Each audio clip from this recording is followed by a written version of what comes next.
اعوذ باللہ من الشیطان الرجیم بسم اللہ الرحمن الرحیم السلام علیکم ورحمۃ اللہ وبرکاتہ۔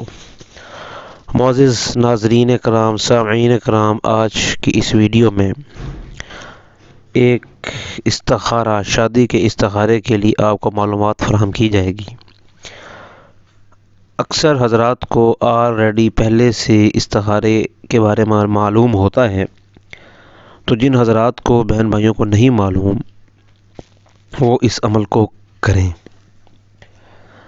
استخارہ کا مطلب یہ ہوتا ہے کہ آپ جس کام کو کرنے کا فیصلہ کر لیتے ہیں، کیا جب وہ آپ اس کام کو کریں گے یا اس کام کو آپ سر انجام دیں گے تو کیا اس کے نتائج آپ کے حق میں ہوں گے، یا اس کام کرنے کے جو نتائج برآمد ہوں گے وہ آپ کے حق میں نہیں ہوں گے۔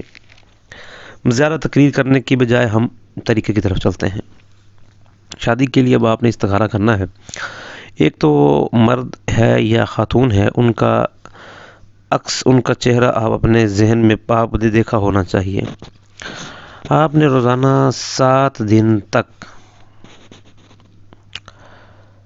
900 مرتبہ یا علیمو کا ورد کرنا ہے۔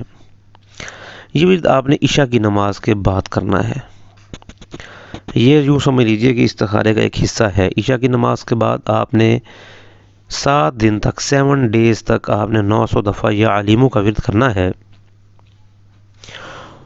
تو رشتے کے بارے میں آپ جاننا چاہیں تو آپ نے جمعرات اور جمعے کی درمیانی جمعرات اور جمعے کی درمیانی رات میں آپ نے اٹھنا ہے، باوضو ہو کر، یعنی کہ وضو کر کے 2 رکعت نماز ادا کرنی ہے۔ اس کے بعد آپ نے 150 مرتبہ پھر یا علیمو کا ورد کرنا ہے، اور اس کے بعد آپ نے سو جانا ہے۔